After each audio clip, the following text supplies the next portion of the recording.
Yeah, thank you for this opportunity. We were so sad to say goodbye to Wendy, but we understood it was time for her to move on. But it's nice to come here and see.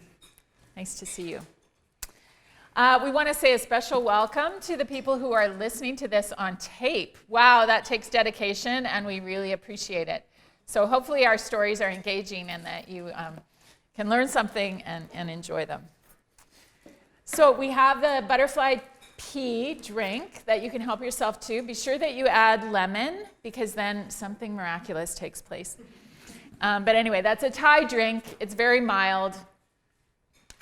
Please enjoy. Okay, so for our outline this morning or this afternoon, we're going to talk about relief, development, and peace.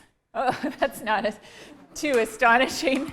And then if there's time, we'll give you an Indonesia update, and we can do that really quickly. And the peace, we're going to tell you 3 stories related to peace because we feel in Asia, peace is the key. MCC has a special niche in terms of peace, and many organizations do relief and development, and they do it well. We also do it very well. But peace is something that we feel is the future for MCC and for MCC Asia. So we're going to give you 3 examples of peace. First of all, our countries are Myanmar, Laos, Cambodia, Vietnam, and Indonesia. Okay, and Arthur and I are based in Thailand, in northern Thailand, in Chiang Mai, so right in the kind of the middle. And we travel to Indonesia a lot because there's not a rep there, but we also travel to the other countries.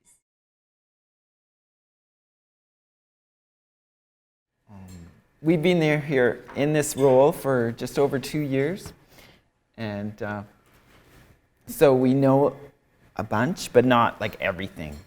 We used to be the reps in Laos for 6 years. Okay. Many years ago. Yeah, so we'll start with relief. Right. In Indonesia, I think we're going to just mention that we have 3 responses. So in Lombok, where there was an earthquake, in Palu there was an earthquake and then the liquefaction of the land. I don't know if you've heard about how that happens. And then in Jayapura we had some flooding most recently. And so we are responding. Very small scale in Jayapura. But we're going to focus this afternoon on Lombok. And the reason we're going to do that is because I actually was there. I got to visit, so this one's firsthand. The actual earthquake happened on August 14th in 2018. And I just went to see it in December. Yeah, December, just now. So the earthquake happened in the evening after an initial shock, so that warned people that there was a big one coming. So many people headed to a high hill and spent the night together without shelter. And no one slept that night because there was shock after shock that shook the ground. Looking back, people realized that the dogs and the elephants also warned the people that the quake was coming. They just didn't realize it at the time. Because the dogs and the elephants were agitated before the earth moved. Anyway, but as a result of the warnings, no one was actually killed or injured, but there were almost no brick homes that survived the earthquake. And you can see one here. So the Indonesian government promises to reimburse people who rebuild their permanent homes. But no one's sure that this will actually happen. So it's difficult to build a home right now and hope that you get reimbursed later. So most people are not doing that. And most people don't have much cash on hand either. So it's really hard. Right now, there's a large demand for the building supplies on the island, and so it's hard to get a house. And anyway, there just aren't enough materials for everyone to build everything at once.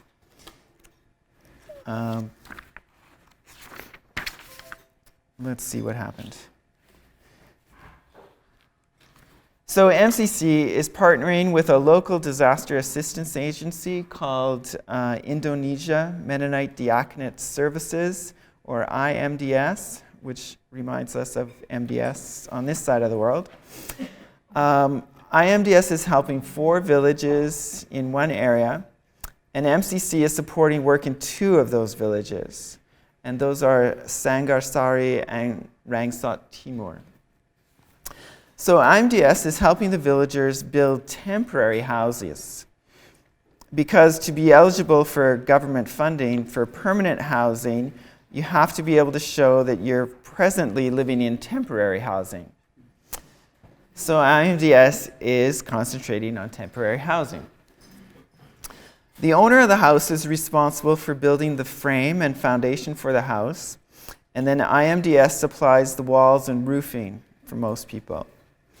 So villagers were grouped into groups of 10 families to complete the foundations and frames before they moved to the next 10 families.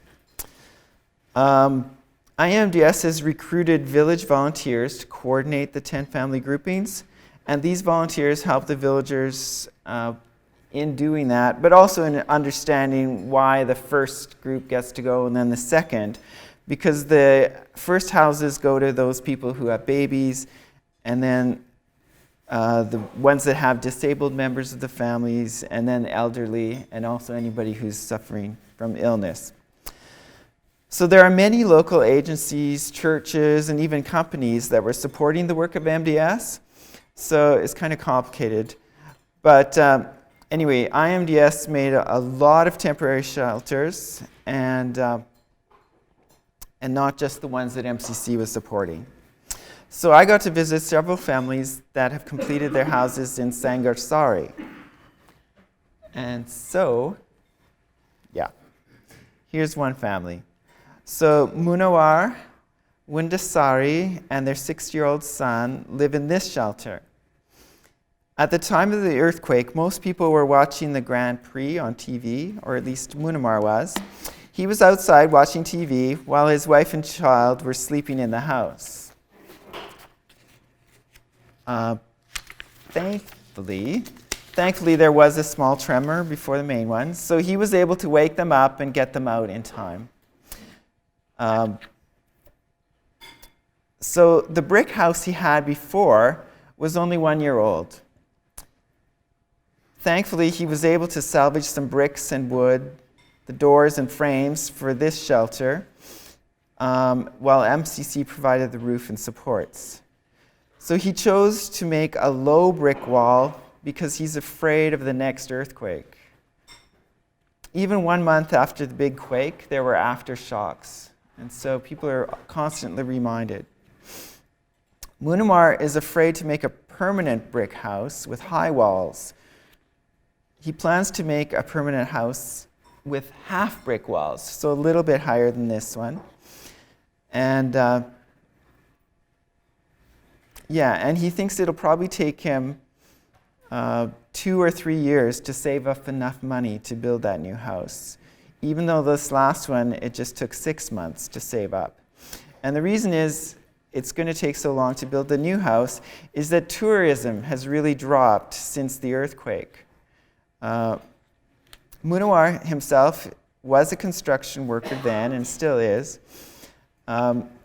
But since the earthquake, he refused to work outside of the village. He had to be close to his family. For the time being, he was being paid to build temporary shelters in the area, so he had work right now. But he's not sure when he's going to actually be brave enough to go and work outside of the village. When I visited there, his wife, Windasari, told me in English, she doesn't know very much English, but she just said, "Thank you, thank you, thank you." And so I want to pass that thank you on to you. Okay, now we look at development, and we're going to take you to Cambodia. And this is Sister Hien Buon, and she lives in Andok Trak Village, Kresh Commune, Mae Sang District in Prey Veng Province. So you could actually find her with that. That's her address. She's 59, and her husband, Hol Hyun, is 58, and they live with a niece who is married and has a 3-year-old son, and there he is. And when the MCC team met with her, Sister Hyun explained that in the past, her family used to have paddy land. So they had 2 hectares, and that was adequate for the whole family, to support the family. However, in 2014 and 15, both of her parents and her nephew became very sick, and she needed to pay their medical expenses. So even though she got good medical care for these 3 people, all 3 of them passed away. And soon she found herself with staggering debt and not enough land to grow rice on. So she sold whatever land they did have and struggled for survival. So in 2016, enter the Organization to Develop Our Villages, or ODOV. And they started a project called Improve Household Food Security.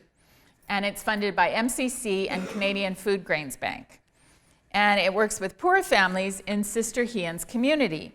So she got involved in that project, and she took some training to learn how to plant vegetables. And she got a few tools and seeds and that kind of thing, and she was able to grow vegetables. She's a really quick learner, very entrepreneurial. And so the ODOV people noticed that, and she was very pleased with this additional income that she got growing vegetables. But you'll notice in the photo, no vegetables. So because she was such a quick learner and so dedicated, the ODOV staff invited her to participate in the chicken producer group. So she went on a few field trips and met some chicken producers. She learned about chicks and chickens and that kind of thing. And through those visits, she learned about electrical egg hatching, making natural vaccines for chickens, combining natural feed, and how to prepare a suitable shelter for chicks. So she started with chickens then. Recently, she has bought a hatcher, an egg hatcher, this little thing where a cabinet. It costs about $200, and she was able to pay for that, and now she can hatch around 100 to 150 chicks every month. The chicks she produces can either be sold to nearby villages so other people can raise them, or she can keep them and raise them herself. A chick that is between 15 to 18 days of age can be sold for about $1.25. And so now, Sister Hyun is able to generate about $100 per month from the chicken meat and the chicks that she sells. And she also can sell vegetables if she has extra vegetables. And she can earn about $2.50 a day on the vegetables. So what she says is, I'm very happy about the success I've had raising chickens and growing vegetables. I have enough food to eat, and my living conditions are much better than before. I can decide whether to grow vegetables or have chickens. It's my decision. I can expand and grow my income and production.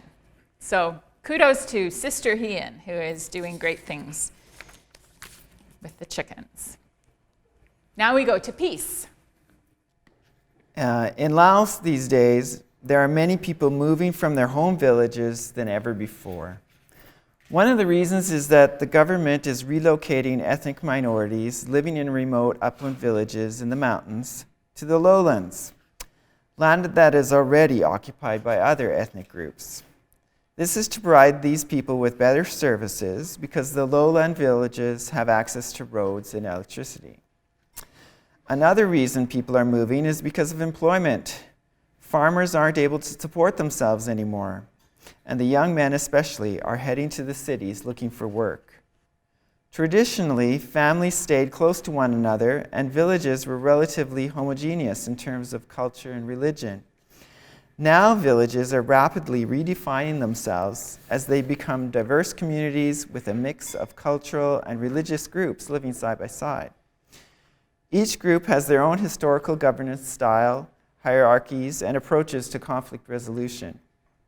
These approaches often come into conflict with one another, leading to clashes between cultural and religious groups who have little previous experience with one another. As society moves away from farming and hunting and gathering, the youth in Laos are becoming increasingly involved in domestic violence and alcohol abuse. Youth under the age of 25 make up 60% of the total population in Laos, but they're still largely considered undertrained and unprepared for the demands of the shifting economy, as they don't have relevant vocational or technical training to succeed in the global economy. In response to these issues, the Lao government has set up village mediation units, or VMUs. The VMUs are tasked with mediating conflicts, increasing public awareness of the law, and enforcing court orders. The VMU is intended to lessen the load on the court system by solving conflicts within the community before villagers require judicial arbitration. The legal enforcement system in Laos is virtually non-existent. There it is. So the courts can't really handle many cases. The most common disputes reaching the VMU relate to family disputes, land ownership and inheritance disputes, and breach of contract issues. The problem with the VMUs is that the members of the mediation units are appointed by virtue of their office and not because they know anything about resolving conflicts. So in communist Laos, there are no non-government organizations that MCC can partner with, so MCC partners with the Lao government to implement projects.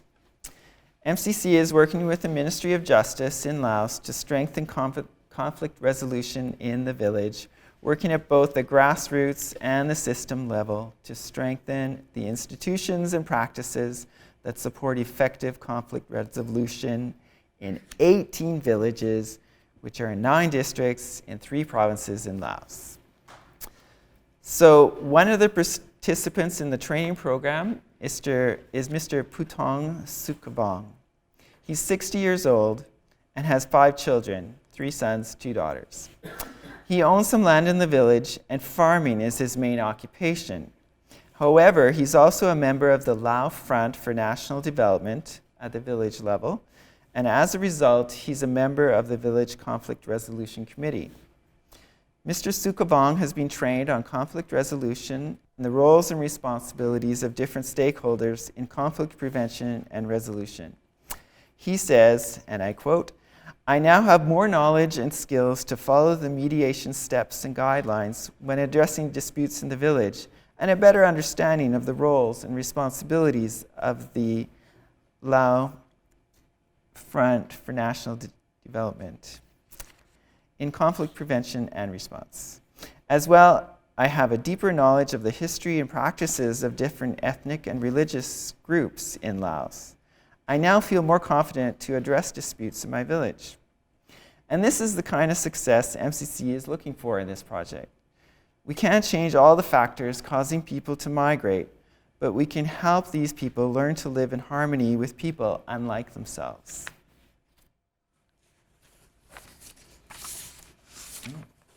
Another peace story. This peace story doesn't take place in Asia, but it involves an Asian young man. And his name is Tien Phuc Quang Tran. And he was an IVEPer last year. So he's now back in Vietnam. And last year, he was placed at the UN in New York. So MCC has a UN office, and he was there.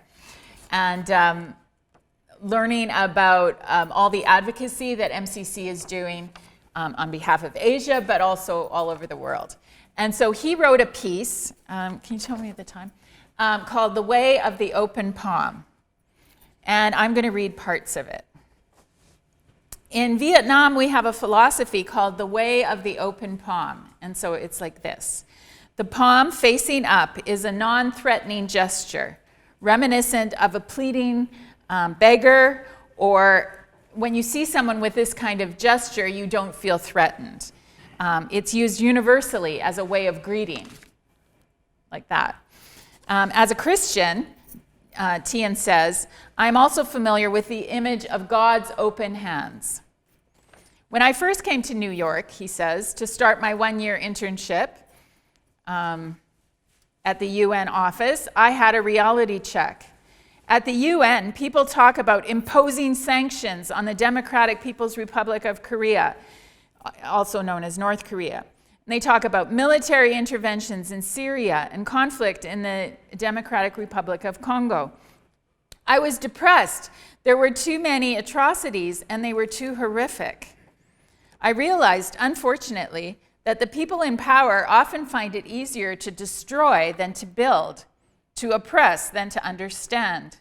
When we turn on the TV, we see an arms race, conflicts, and nuclear threats. Most people think that military strength ensures peace, but in reality, it only brings fear and destruction.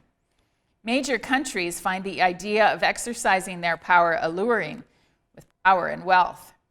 They can protect the weak, help the poor, and bring security to the world. Little do they know, the more we try to impose their will on others, the more resistance they will create. But there is hope. He says, there are many people who yearn for peace, and they are working hard, day in and day out, to bring peace to the world. The people of MCC are part of this group, as am I, and their method is the way of the open palm. Today, when most people tend to stay away from DPRK, MCC is there to bring food and medical supplies to people in need. We try to be the voice for the displaced people from Latin America and for those in the war zones in the Middle East. Our presence, though small, is vital to encourage dialogue. This is what I believe being a Christian means. With open minds, we welcome people. With open hearts, we share their pain and suffering. And with open hands, we work with them to bring peace to the world. It's not easy, but I'm pleased to be part of this effort to help God's will be done on earth as it is in heaven. So that's kind of inspirational peace message this afternoon from Tian. Another peace story. We're going to Indonesia now. So Magdi Bayman is a professor at the biggest Islamic university on Java, in Yogyakarta. And he was originally a volunteer for MCC, and then when MCC got asked to leave, he kept his position, but he's not working for MCC anymore. And he's working, well, we're supporting him, but he's not considered a service worker. But we think he's the most amazing answer to a niche that needed filling in there, in that we can have an Egyptian-born Coptic Orthodox Christian, so a native Arabic speaker, working in an Islamic university in Yogyakarta, and influencing all kinds of great minds that are coming to the university for their master's degree. And so he is actually very evangelical, and so he has students come to his house on weekends and things and talks to them about what he believes as a Christian. But he's really working hard with his students in the classroom to think rationally about their beliefs, to look at the Quran, see what it says, and not just base their beliefs on things that their father has said or that they, are commonly known, but to really think about it and analyze and critically think about what it is that they're thinking. It's a liberal Muslim university, but still, not all the students are that liberal.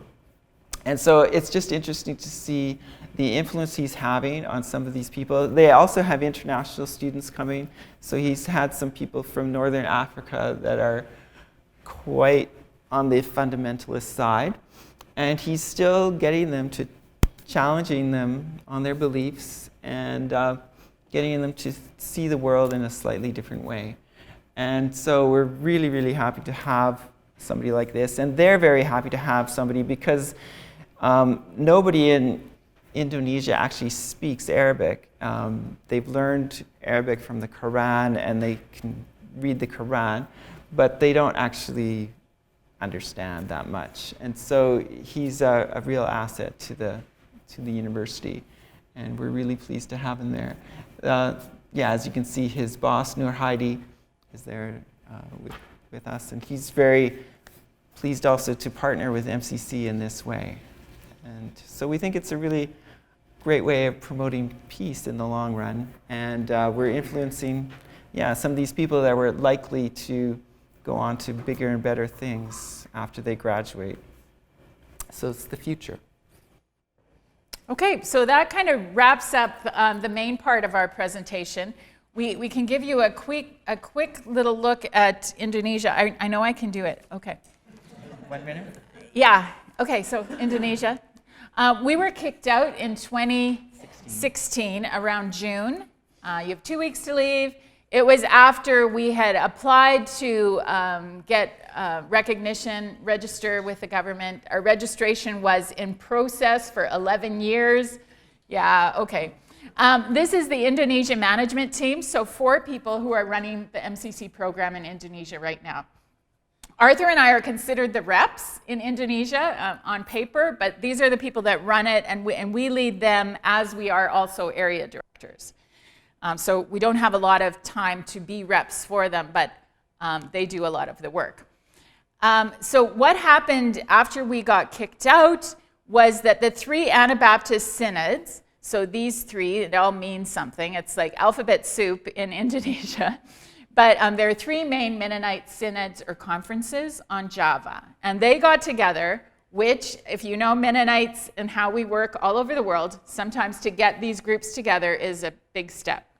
So they got together, we're very thankful, and formed an association called Indo-Menno. There's the logo. We have a seal and a stamp. It's a legal, government-recognized association. And they said, we want to think of Indo-Menno as a house. So I made a little roof. And in this house, there are at least 3 rooms. And 1 room belongs to MCC. And so we're under Indo-Menno. Our people, the 4 people you saw before, they get their paycheck through Indo-Menno, even though the money comes from MCC. But it's all, this is legitimate and above board, and that's how they do it. Also, another room goes to MWC. So I think you know that the MWC Assembly in 2021 is in Indonesia. So that room is getting a lot of traffic, and it will just get more as well. And then they also want to respond to disasters. So IMDS, who you also met in this presentation, is kind of in that 3rd room. So the Mennonites in Indonesia, as a result of MCC getting kicked out, are working together a bit more than they had in the past. So that also is a peace story, which we're happy to tell. Here are some of the good people on the Indo-Menno Association. So it's mostly MCC on this side. She's Indo-Menno. Oh, he's Indo-Menno. And anyway, so good folks that we're getting to know. Maybe you recognize some faces, some of you from elsewhere. So that's just a little update. We also have invited a rep. So we interviewed and we've invited, and we've got an individual who's interested in being the rep in Indonesia. So that would be a big answer to prayer if she would say yes. So I think that's the end. We might have time for questions, but we totally understand if you need to get going.